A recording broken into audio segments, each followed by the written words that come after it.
everyone, welcome to Buddha Tutorials. Today I am going to explain about the model paper for each and every paper in 4th semester. We already discussed syllabus for 4th semester and how many papers are in that. So ఇంతకు ముందుకు మనం చెప్పుకున్నాం కదండి syllabus. ఇప్పుడు నేను model papers explain చేయబోతున్నాను. Model papers explain చేసుకోవాలంటే మనకి ఎన్ని యూనిట్స్ ఉంటాయి, ఎన్ని మార్క్స్ ఉంటాయి, ఎంత టైం ఉంటుందో అది ఎక్స్ప్లెయిన్ చేసుకోవాలి. So first paper is inclusive education in 4th semester. First పేపర్లో మనకి 3 యూనిట్స్ ఉంటాయండి. First unit is inclusion and education, second unit is children with disabilities and marginalized groups, and third unit is pedagogical aspects. So ఈ 3 units ఉన్నాయి కదండి. ప్రతి యూనిట్లో మనకి short questions, long question వచ్చే ఛాయిస్ ఉంటుంది. 35 మార్క్స్కి ఉంటుందండి ఈ క్వశ్చన్ పేపర్. 1.5 hour ఉంటుంది. 1.5 hour రాయాల్సి ఉంటుంది ఈ టైంని. So first unit is inclusion and education కదండి. సో ఈ యూనిట్లో మనకి నేచర్ ఏంటిది, వాటి నీడ్స్ ఏంటి, అవన్నీ ఉంటాయండి ఇంక్లూజన్ అండ్ ఎడ్యుకేషన్లో. What is mean by inclusive education, దాని నేచర్ ఏంటి, ఇలాంటి క్వశ్చన్స్ ఉంటాయి. ఇంక్లూషన్ అంటే సింపుల్గా చెప్పుకోవాలంటే inclusion means including all the children with disabilities or without disabilities in a same classroom. That is meant by inclusion. అంటే disabilities ఉన్న చిల్డ్రన్ని, డిసబిలిటీ లేని చిల్డ్రన్ని ఒకే క్లాస్ రూమ్ సెట్టింగ్స్లో మనం ఉంచి చదువు చెప్పడాన్ని ఇంక్లూషన్ అని అంటామండి, ఇంక్లూషన్ ఎడ్యుకేషన్ అని అంటామండి.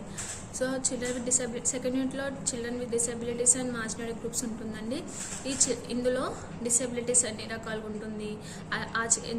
అలాంటి చిల్డ్రన్ని మనం ఎట్లా ఐడెంటిఫై చేయాలి, అండ్ మార్జినల్ గ్రూప్స్ అంటే ఏంటివి, సో మార్జినల్ చిల్డ్రన్స్ని మనం ఎలాంటి నీడ్స్ అందించాలి, వాళ్ళకు ఉండాల్సిన నీడ్స్ ఏంటి, అవన్నీ ఉంటాయండి ఇందులో. అండ్ పెడగాజికల్ ఆస్పెక్ట్స్లో ఇలాంటి చిల్డ్రన్కి అంటే డిసేబుల్డ్ చిల్డ్రన్కి కానీ, మార్జినల్ చిల్డ్రన్స్కి కానీ ఎలాంటి ఎడ్యుకేషన్ మనం అందించాలి, వాళ్ళని మనం సింగిల్ క్లాస్ రూమ్లో ఎలా తీసుకురావాలి, ఎలాంటి మెథడ్స్ ఫాలో కావాలి, వాళ్ళని సింగిల్ క్లాస్ రూమ్ సెట్టింగ్స్లో మనము చదువు చెప్పాలంటే, ఎడ్యుకేషన్ ఇవ్వాలంటే ఎలాంటి ఎన్వైరన్మెంట్ మనం ప్రొవైడ్ చేయాలి, అలాంటి టాపిక్స్ మనకు పెడగాజికల్ ఆస్పెక్ట్స్లో ఉంటాయండి. So now I'm going to show a question paper for this model question paper. Before your question paper only I am going to display now this is a question paper for inclusion education అండి. EDN 26th paper number అండి ఇది. So ఇందులో section A ఉంటుంది, section B ఉంటుంది. Section ఏలో short answer questions ఉంటాయి, section బిలో SA answer questions ఉంటాయి. సో ఫస్ట్ బిట్లో మనకి 5 క్వశ్చన్స్ ఇస్తారండి. అందులో 3 క్వశ్చన్స్ రాయాల్సి ఉంటుంది. ఒక పేపర్ మించకుండా రాయాల్సి ఉంటుంది. ఒక పేపర్ అంటే ఓన్లీ 1 పేపర్ ఇది ఒకటే అండి, ఇక్కడ సైడ్ కాదు. సో ఇందులో మొత్తం మనకి 5 క్వశ్చన్స్ ఉన్నాయి. అందులో 3 క్వశ్చన్స్ రాయాల్సి ఉంటుంది. అండ్ సెక్షన్ బిలో 4 క్వశ్చన్స్ ఉంటాయి. అందులో 2 క్వశ్చన్స్ మాత్రమే మనం అటెంప్ట్ చేయాల్సి ఉంటుంది. ఫస్ట్ క్వశ్చన్ ఏంటంటే write about the nature of inclusion already మీకు చెప్పాను కానీ, ఇంక్లూజన్ అంటే అన్ని రకాల చిల్డ్రన్ని, విత్ డిసెబిలిటీస్ ఉన్న చిల్డ్రన్ కానీ, డిసెబిలిటీ లేని చిల్డ్రన్ని కానీ ఒకే క్లాస్ రూమ్ సెట్టింగ్లో మనము ఉంచడాన్ని ఇంక్లూజన్ అని అంటామండి. సో దాని నేచర్ ఏంటిది, వాటి గురించి మనం రాయాల్సి ఉంటుంది. Write a short note on UNCRPT. దీని గురించి మనకు థర్డ్ యూనిట్లో, సెకండ్ యూనిట్లో ఉంటుందండి. UNCRPT అనేది ఒక ఆర్గనైజేషన్. సో అందులో కొన్ని యాక్ట్స్ ఉంటాయి. సో ఇక్కడ 6th క్వశ్చన్ కూడా RPWT యాక్ట్ 2016 గురించి అడిగారండి. ఇంకో 9th question also come from NEP 2020. So మొత్తం ఖచ్చితంగా మనం ఈ ఇంక్లూషన్ ఎడ్యుకేషన్ నుంచి ఆర్టికల్స్ ఏ ఉన్నా వాటిని వదలకుండా చదవాలండి, అవి ఖచ్చితంగా ఎగ్జామ్కి వస్తాయి. సో ఫస్ట్ క్వశ్చన్ ఆల్రెడీ చెప్పుకున్నాం కదండి. సెకండ్ క్వశ్చన్ UNCRPT, ఈ ఆర్గనైజేషన్ గురించి రాయాల్సి ఉంటుంది. And third one is nature and needs of cognitive impairment children. Cognitive impairment అంటే ఏంటి, ఇంపైర్మెంట్ ఏంటి, అంత నేచర్ ఏంటిది, ఎలా నీడ్స్ ఉంటాయి, అది మనకి సెకండ్ యూనిట్లో ఉంటుంది. Education of children special needs అనేది ఉంది కదండి, డిసేబుల్డ్ చిల్డ్రన్ ఉంది కదండి, అందులో మనకి ఉంటుంది. సో కాగ్నేటివ్ ఇంపైర్మెంట్ అంటే disability. So not able to do some action. Cognitive అంటే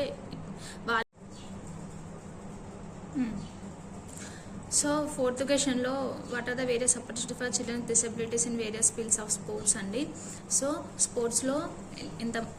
స్పోర్ట్స్లో డిసేబుల్డ్ చిల్డ్రన్కి ఎలాంటి ఆపర్చునిటీస్ ఉంటాయి, సో వేరియస్ ఆపర్చునిటీస్ ఏంటివని చెప్పేసి ఈ క్వశ్చన్లో రాయాల్సి ఉంటుందండి. And fifth question is what is individualised learning. Individualised learning అంటే ఏంటి, ప్రతి చిల్డ్రన్కి ఇండివిజువల్గా ఉన్న నీడ్స్ ఏంటివి, అవి మనం ఎలా సాటిస్ఫై చేయాలనేవి ఇండివిజువలైజ్ లెర్నింగ్లో ఉంటుందండి. ఇది ఫస్ట్ క్వశ్చన్లో ఉంటుంది. ఫోర్త్ క్వశ్చన్ అనేది డిసెబిలిటీస్ కాబట్టి సెకండ్ యూనిట్లో ఉంటుందండి. అండ్ సెక్షన్ బిలో ఎస్ఏ టైప్ క్వశ్చన్స్ ఉంటాయి. ఇందులో మొత్తం 2 క్వశ్చన్స్ రాయాల్సి ఉంటుంది. 4 క్వశ్చన్స్ ఉంటాయి. 4 క్వశ్చన్లో 2 క్వశ్చన్స్ అటెంప్ట్ చేయాల్సి ఉంటుందండి. So first question discuss about the RPWD act 2016. ఇది యాక్ట్ అండి, ఇది థర్డ్ యూనిట్లో ఉంటుంది. అండ్ ఈ యాక్ట్ గురించి రాయాలి. ఈ యాక్ట్లో మనకి ఏమేమి ఇంక్లూడ్ చేశారో వాటిని మనం నేర్చుకోవాల్సి ఉంటుంది. చాలా ఇంపార్టెంట్ అండి. యాక్ట్ సంబంధించిన క్వశ్చన్ ఖచ్చితంగా ఒకటి వస్తుందండి ఇంక్లూజివ్ ఎడ్యుకేషన్లో. Seventh one is what are the specific needs of children with behaviour, emotional and learning disabilities.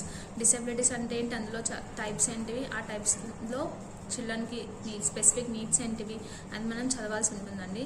యూజువల్గా మనం ఇంతకుముందు చదువుకున్నాము బిహేవియర్ డిసెబిలిటీస్ అంటే ఏంటి, ఎమోషనల్ డిసెబిలిటీస్ అంటే ఏంటి, లెర్నింగ్ డిసెబిలిటీస్ అంటే ఏంటి, బిహేవియర్లో వచ్చే మార్పుల వల్ల వచ్చే డిసెబిలిటీస్ ఏంటి, ఎమోషనల్గా అతని ఎమోషనల్ రియాక్షన్స్ వల్ల వచ్చే డిసెబిలిటీస్ ఏంటి, లెర్నింగ్ డిసెబిలిటీస్ ఏంటి, చదవలేకపోవడం, రాయలేకపోవడం, డిస్లెక్సియా, ఇలాంటివి చాలా డిసెబిలిటీస్ ఉంటాయండి. అలాంటి చిల్డ్రన్స్కి ఉండే స్పెసిఫిక్ నీడ్స్ ఏంటి, బిహేవియర్ డిసెబిలిటీస్ చిల్డ్రన్ ఫాలో ఉండాలి. 8th క్వశ్చన్ వచ్చేసి explain the assistive devices and appropriate technology based tools for children with disabilities. Assistive devices ఏంటంటే టెక్నాలజీ బేస్డ్ టూల్స్ ఏముంటాయి, అవి ఏ విధంగా హెల్ప్ అవుతాయి చిల్డ్రన్ డిసెబిలిటీస్ అని చెప్పేసి మనం ఈ క్వశ్చన్లో ఎక్స్ప్లెయిన్ చేయాలి. And 9th question is write about the NEP 2020 in light of inclusive education. Inclusive education అనేది NEP 2020లో ఏ విధంగా ఇంక్లూడ్ చేసాడో మనం ఈ క్వశ్చన్లో ఎక్స్ప్లెయిన్ చేయాల్సి ఉంటుందండి. Thank you.